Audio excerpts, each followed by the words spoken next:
Yep. Thanks, Sam.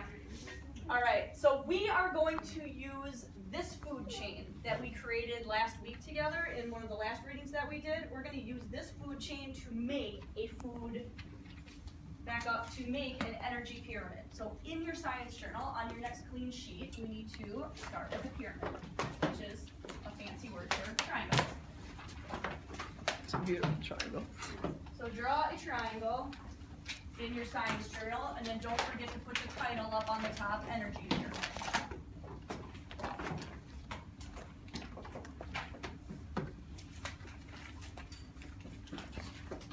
So our goal today, right, is for you to be able to do this on your own. So we're going to do one together. Okay, Dakari was noticing, when I had you make some observations about this diagram, he was noticing that this looks like a food chain. And he was saying because like the producers are on the bottom. So again, we're going to use this food chain to make our energy pyramid. So how should we start? We're going to start at the base. Which organism should we use? Producers. Yep, just like when we make a food chain, when we make an energy pyramid, we're going to start at the base. And we're going to start with our producer. What's the producer in our food chain? Corn. Good. So you're going to put corn on the bottom. And that's a producer.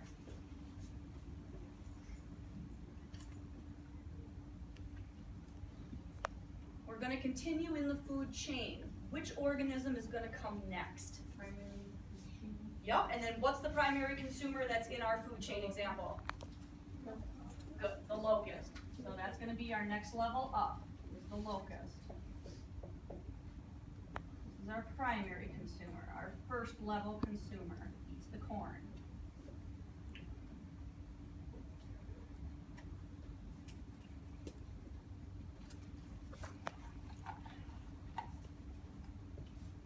Katerina, are you getting this down?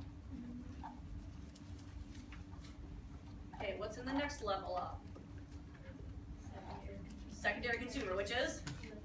Lizard, good.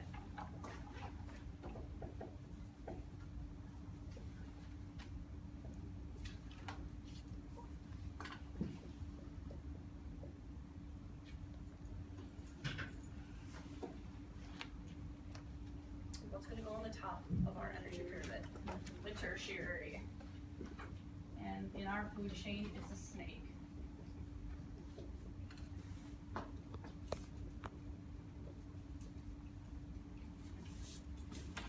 So hopefully you can see, after making your energy pyramid, how it looks just like the food chain, it's just arranged a little bit differently. So just like the food chain, how we start with the producer, and then we end with the tertiary consumer.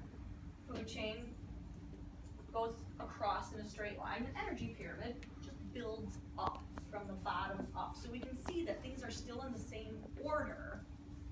It just looks a little bit different. So here we have our corn on the bottom, goes into our locust, locust feeds the lizard, lizard feeds the snake. All right, so we know this. So what? So how can we use this energy pyramid to think about how energy moves through our food chain? That's the whole goal of this. Let's use this other diagram that I have as an example. So on this diagram, this one looks a lot like ours. We have these 4 levels starting on the bottom with our producer. And I'm going to use this as an example. We're going to start with 1,000 of them. So in this case, we're going to start with 1,000 units of corn. 1,000 units. So a unit, we could say, is a stalk of corn. So we're going to start with 1,000 of them. We have 1,000 stalks of corn.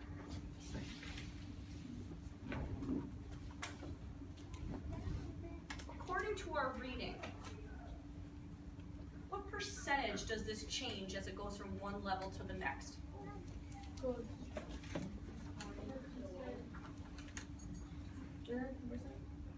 How much percentage does this change as we go 100, from 100. According to our reading, go back to the reading. 10%. 10%. Yes, it changes by 10%. Does it increase or decrease by 10% as it goes up? It decreases by 10%. So if I take this number, 1,000, right, here's my number, 1,000, and I'm gonna decrease by 10%, what's gonna be the number in my next level? 100. 100. Bella, are you with us? Okay. What's gonna be the number in my next level as I go from locust to lizard? 10. Good. Can you see the pattern here? Yeah. You just drop a 0. It's really, really simple when you use an even number like 1,000. If you go down by 10%, we just drop a 0. So now I have 100, now I have 10. How about, good. Did he know how to finish a sentence? All right, so what does this mean? What this means is that in our ecosystem, for example, if we have 1,000 stalks of corn, that is how much corn we need to feed 100 locusts. We need 100 locusts to feed 10 lizards. We need 10 lizards to feed 1 snake. We need 1,000 ears of corn, 1,000 stalks of corn, just to feed 1 snake. Think about that. Think about how that applies to you too. Okay, so we would be like up here on the top. We're at the top of the food chain. We're a top predator, an apex predator. Think about how much producers it would take to feed you and to feed everybody in this room and to feed everybody in North Shore and everybody in the school and everybody in St. Paul. And keep going, right? It's pretty intense. This is what we call the 10% rule. 10% rule. In your reading, it talked about why it's 10%. Why is it that it's only 10% of the energy that goes to the next level? Why is that? What happens to the rest of the energy?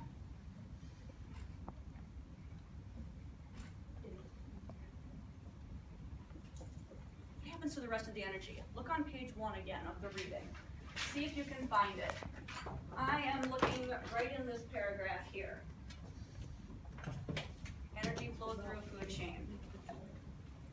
What happens to the other 90% of the energy? Only 10% of the energy goes to the organism above. What happens to the rest of it?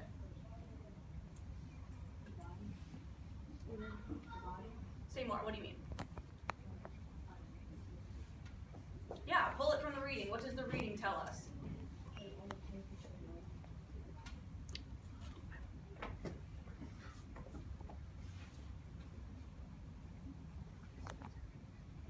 Sam, what'd you find? About 50% of it is not digested and excreted as waste. All right, here's where a lot of it goes. 50% of it, of the food that you eat, 50% of the food that the locust eats, 50% of the lizard, of the snake.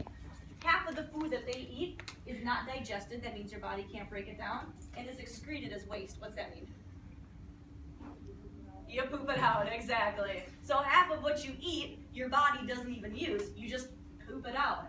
And then some of the other food is used for other body processes.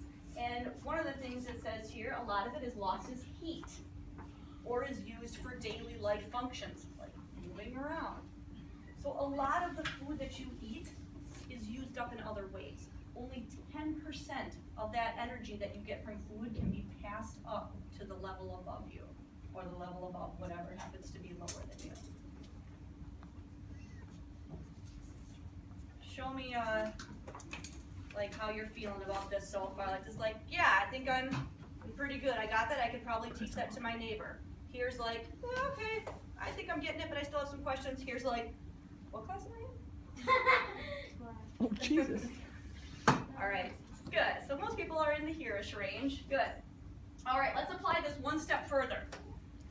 How does this support the fact that most food chains are 4 or 5 organisms long?